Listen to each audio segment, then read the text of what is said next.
Shawn Taylor was killed inside his Miami home after 5 men broke in looking for money. But for years, questions remained about whether it was a robbery gone wrong or something more deliberate. The details of that night and what emerged in court changed how fans viewed his death forever. Here's the setup nobody expected. Shawn Taylor was supposed to be on a plane, or at least on a sideline, watching his team play the Tampa Bay Buccaneers over Thanksgiving weekend in 2007. He was a Pro Bowl safety for the Washington Redskins, a first-round pick, a guy making $18 million on his rookie deal. But he'd banged up his knee, so instead of traveling with the team, he stayed home in Palmetto Bay, just outside Miami, with his girlfriend Jackie Garcia and their 18-month-old daughter. Prosecutors say Rivera and the others drove across the state to Miami, intending to burglarize Taylor's home, believing he kept large amounts of cash there. But the group didn't realize Taylor was home with an injury instead of at a Redskins game that Thanksgiving weekend, and he was shot during a confrontation after they broke in. That's the whole tragedy in one sentence. Wrong assumption, wrong night, and a bullet that never should have been fired. A group of intruders broke into the Florida home of Washington Redskins player Shawn Taylor, while he, his girlfriend, and their 18-month-old infant slept. The noise startled them awake. Taylor told Garcia to hide and grabbed a machete to ward off the intruders. Unfortunately, one of them shot him and fled. He wasn't caught off guard doing nothing. He got up, he armed himself, and he moved toward the noise instead of away from it, with his daughter in the house. The shooter was 17-year-old Eric Rivera. Rivera confessed to police on videotape that he shot Taylor after the NFL player confronted them at his bedroom door with a machete. In that same taped confession, Rivera also said the group didn't realize Taylor would be home with a knee injury, instead of playing a Redskins game against Tampa Bay. So even in his own words to detectives, this wasn't a planned hit on a specific man they wanted dead. It was supposed to be an empty house. After fewer than 5 days of testimony, prosecutors rested their case against accused killer Eric Rivera, as the medical examiner described how a single 9mm slug killed Washington Redskins football star Shawn Taylor. Pathologist Dr. Satish Chundru testified that the bullet struck Taylor in the femoral artery of his right groin, and that the strapping defensive back essentially bled to death on the bedroom floor of his Palmetto Bay home in November 2007. One shot. That's all it took. When he arrived at the hospital, he had no pulse, the coroner told jurors, and after a few minutes of blood loss, brain cells get no oxygen, and the body shuts down. Taylor was rushed to the Jackson Memorial Hospital in Miami. The bullet had severed a femoral artery, and he was losing blood fast. After hours of surgery while Taylor was comatose, he died before he could speak to detectives and help catch his killer. That last detail matters. He never got to name who did it. Everything that came out afterward, the confession, the trial, the sentencing, all of it had to be pieced together without a single word from the man who lived through it. Word spread through the Redskins locker room before most fans even knew what happened. Running back Clinton Portis found out from the team's own owner. It was Nov 27, 2007, and Clinton Portis was awoken by a loud knock on his hotel door in Miami. He could see from his window that it was still dark outside, so he knew he was about to get some bad news. He sleepily walked over to the door and looked through the peephole. It was Washington football team owner Daniel Snyder, just standing there. Portis opened the door, and Mr. Snyder fell into his arms. He didn't make it, he said. It took a turn for the worse. Hours earlier, doctors had thought he'd pull through. It was only hours ago that the doctors had said he had a great chance of pulling through. There was even a toast to the positive news. Wide receiver Santana Moss felt the same gut punch. When that happened, I start looking at my kids. I start looking at my family. I start looking at things I took for granted, Moss said, thinking that every day was just promised. Teammate Jeremy Shockey, who'd known Taylor since their days at the University of Miami, remembered a man who changed once he became a father. He was kind of a wild child like myself, former University of Miami teammate Jeremy Shockey said, but life changed for Shawn after he had his baby girl. Fatherhood really changed him. He grew up and matured. And Portis said almost the same thing in his own words that week. It's hard to expect a man to grow up overnight, teammate Clinton Portis said in the aftermath of Taylor's passing. But ever since he had his child, it was like a new Shawn, and everybody around here knew it. He was always smiling, always happy, always talking about his child. Even people outside the locker room felt it. A man who'd played high school ball with Taylor left flowers outside the gate of the house where it happened. One bouquet was left by Luis H. Perez, who said he played football with Taylor in high school. He never do anything to nobody, so it's a loss, Perez said. The league office put out its own statement within hours, saying it was extending heartfelt sympathy to Shawn's family, friends, teammates, and the Redskins organization, calling it a terrible tragedy involving the loss of a young man who leaves behind many people struggling to understand it, and noting the league was working to determine the facts surrounding the tragic event. Nobody at that point had answers, just a hole in a locker room, a baby without a father, and a house in Palmetto Bay that would soon become the center of a years-long murder investigation. What people wanted to know next was simple: who did this, and why did they pick that house? To understand why 5 young men from Fort Myers ended up at Shawn Taylor's front door, you have to rewind about a week before the shooting. On November 27, 2007, Taylor died due to critical injuries from a gunshot wound. About a week earlier, on November 18, Taylor's Miami home had been burglarized while he was away. Taylor's mother went to the home to check on it, and after discovering it had been burglarized, called the police. According to police reports, the burglars had entered the home by prying open a window. The burglars went through a safe and desk located in Taylor's bedroom, in addition to damaging an air conditioning unit. That first break-in was a scouting run. Whoever came through that window in November learned the layout, learned where the safe was, and left without anyone home to stop them. 8 days later, a second group came back for a bigger score, not realizing the man of the house was lying in bed with a bad knee, instead of on a plane to Tampa. So who were these men? On November 30, the Florida Department of Law Enforcement and Miami-Dade Police detained 4 people for questioning in connection to Taylor's death. All 4 men, Venja K. Hunte, Eric Rivera, Jason Scott Mitchell, and Charles Kendrick Lee Wardlow, were arrested and charged with felony second-degree murder, armed burglary, and home invasion robbery with a firearm or another deadly weapon. A 5th man, Timothy Brown, was tied to the case later. Timothy Brown, who was 16 years old at the time, was charged with first-degree murder and burglary as the 5th suspect in the case in May 2008. The connection between these men and Taylor wasn't random.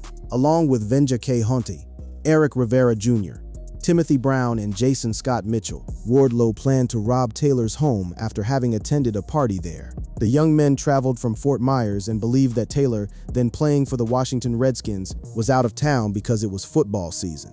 One of them had even stayed in the house before. Mitchell was a friend of teen that Taylor's daughter was dating, and had even stayed in the former University of Miami defensive back's home for 4 days. This wasn't a stranger picking a name out of a magazine. This was somebody who'd been inside, who'd eaten there, who'd seen what was worth stealing, and what convinced them Taylor's house was worth the drive across the state came down to money they thought they saw. Taylor reportedly kept large sums of cash at his home. In fact, a few weeks earlier, Jason Mitchell had gone to a birthday party for Taylor's half-sister and noticed that Taylor gifted her a $10,000 purse. If the young men were going to rob any house, Taylor seemed like the perfect target. Rivera said the group felt they could get anywhere between $100,000 and $200,000 in cash by burglarizing the home.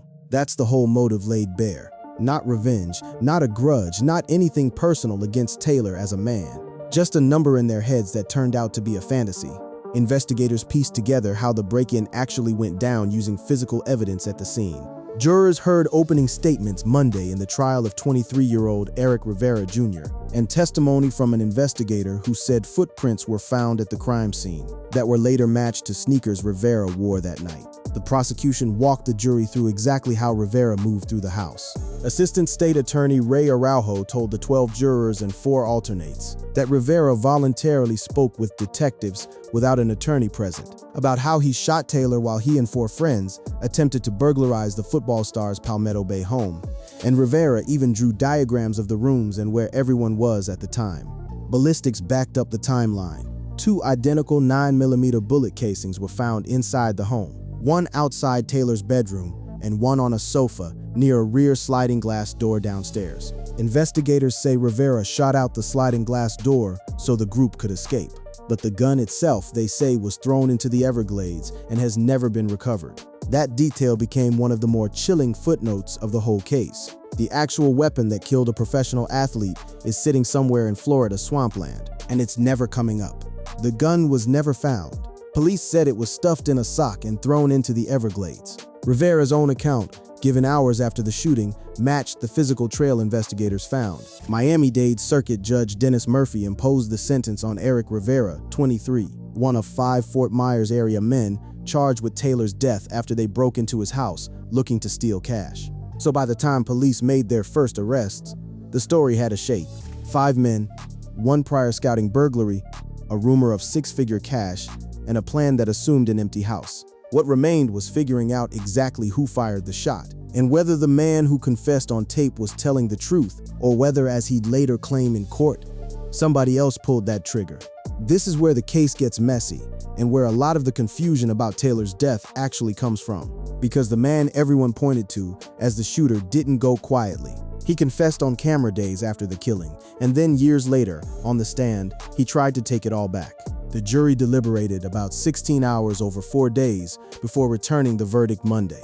In the trial of 23-year-old Eric Rivera Jr., who admitted in a videotaped confession to police days after Taylor's death that he fired the fatal shot after kicking in the bedroom door. But at the trial, he said on the witness stand that his confession was given only under police pressure and amid purported threats to his family. That's a serious flip. A man tells detectives on camera that he did it, then years later tells a jury that police coerced him into saying it, and points the finger somewhere else entirely. Testifying in his own defense last fall, Rivera claimed the confession was false and improperly coerced, and that someone else in the group shot Taylor with a 9mm handgun.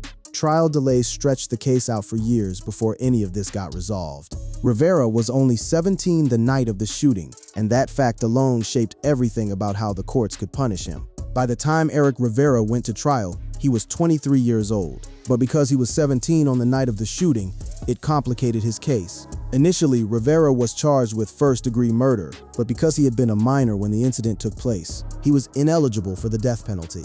The jury had to weigh a confession against a courtroom retraction, plus footprints, plus shell casings, plus every witness who testified about motive. A jury found him guilty of second-degree murder and armed burglary. The evidence against him was significant. Police even had a videotaped confession in which Rivera admitted to shooting Taylor after the football player confronted them at his bedroom door. That verdict didn't come easy or fast. The jury reached its verdict after deliberating about 16 hours over several days in the case. Prosecutors didn't mince words describing what happened inside that house. Assistant State Attorney Reed Rubin told jurors in closing that Taylor lost his life defending and protecting his family, and that they kicked the door in and they shot him and killed him for no good reason. When it came time for sentencing, Rivera actually spoke directly to Taylor's family. In a brief statement to Shawn Taylor's family, Rivera apologized for the killing, saying that Taylor was a good man. He didn't stop there. "I live with his death every day.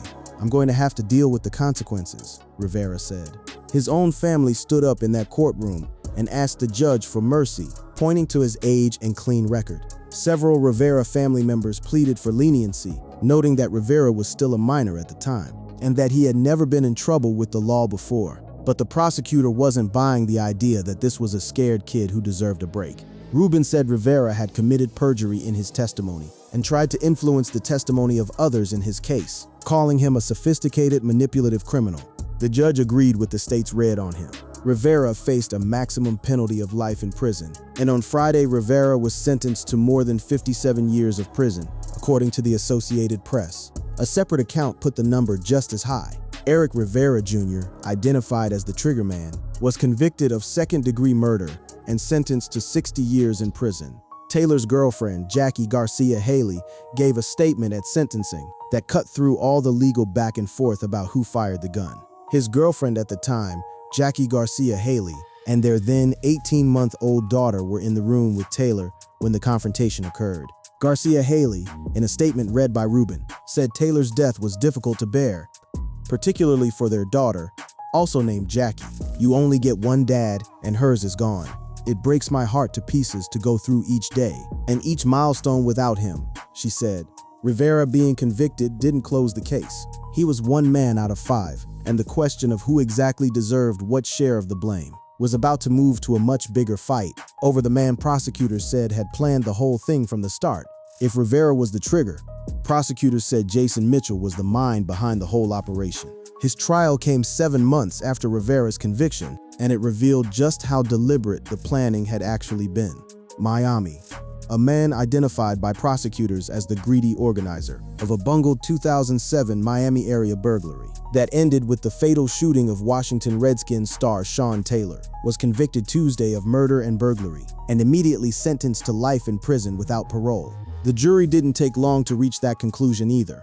A 12-person jury deliberated nearly 4 hours before finding Jason Mitchell, 25, guilty of first-degree felony murder and armed burglary. Miami-Dade Circuit Judge Dennis Murphy swiftly imposed the mandatory life sentence for murder, plus 40 more years for the burglary conviction. What made this conviction different from Rivera's is that Mitchell never claimed to have pulled the trigger. Under Florida's felony murder rule, that didn't matter. Although trial testimony showed Mitchell did not fire the fatal shot, prosecutors say he is equally responsible for the slaying under the law. Prosecutor Reed Rubin made that argument explicit in his closing. It doesn't matter whether they planned to kill him or intended to kill him. He died as a result of that burglary, and they are all responsible for it.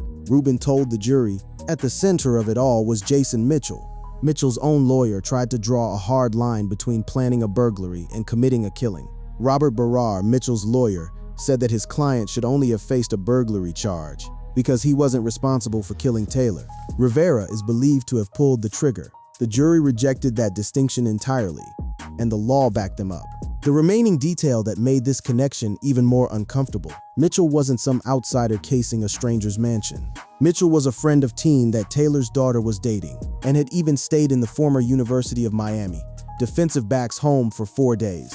Taylor's father, Pedro Taylor, a police chief himself in Florida City, was in that courtroom for the verdict. "I'm pleased with the verdict," Pedro Taylor, Florida City police chief and father of Shawn Taylor, said. Still got 2 more to go. 2 more men, Charles Wardlow and Timothy Brown, still hadn't faced a courtroom. Wardlow went next. He'd been the youngest of the group the night of the crime. Wardlow was only 18 at the time of the 2007 murder. Rather than risk a trial, he cut a deal. A judge immediately sentenced 25-year-old Charles Wardlow to 30 years in prison after he pleaded guilty. The prosecutor's office laid out again exactly what these men thought they were walking into. Wardlow was among a group from the Fort Myers area, accused of traveling to Miami to steal money from Taylor's home, believing he was out of town. Taylor was home nursing an injury and was fatally shot after confronting the group with a machete. Then came Venja Junte, who'd actually cut his deal earliest of anyone in the group, well before Rivera or Mitchell ever saw a jury. On May 15, 2008, Venja Junte accepted a plea deal and was sentenced to 29 years in prison. However, a year later, he petitioned to withdraw his guilty plea.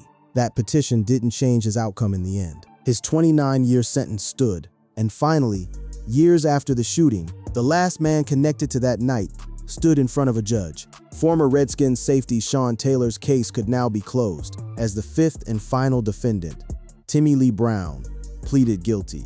Timmy Lee Brown, 23, received an 18-year prison sentence following his guilty plea. That closed a legal saga that had dragged on for the better part of a decade. Over 7 years after Taylor was murdered in his Miami home during a botched burglary, all 5 people responsible had now gone through the legal system. All are serving prison time. Pedro Taylor, who'd sat through hearing after hearing, delay after delay, finally got to say something other than "still got 2 more to go. I'm just glad it's over. Everyone can move with their lives." Taylor's father, Florida City Police Chief Pete Taylor, said, "It's time for healing.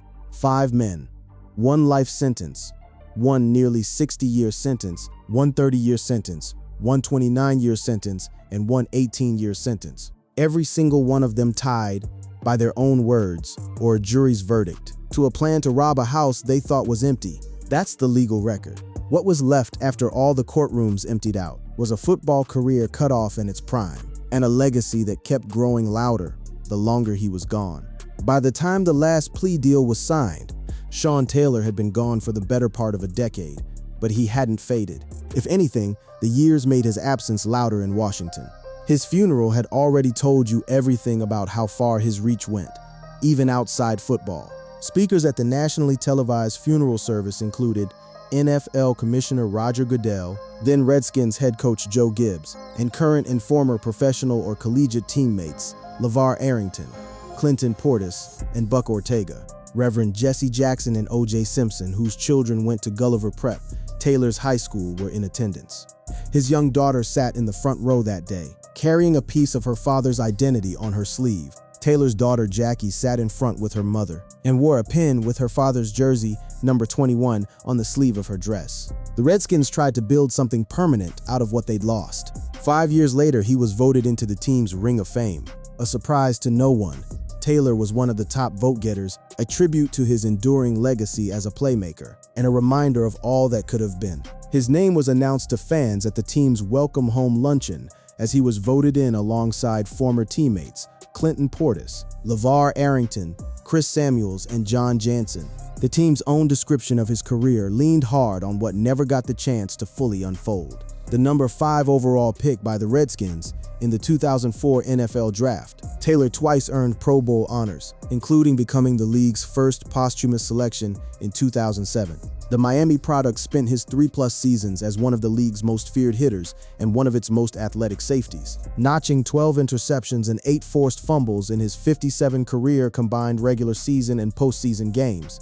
15 years after that night, the franchise tried again with a permanent memorial at the stadium, and it didn't land the way they hoped. The Washington Commanders were under fire again over the weekend after receiving harsh backlash over the team's unveiling of a memorial dedicated to safety Shawn Taylor on the 15th anniversary of his tragic death. But Taylor's own family didn't see it that way.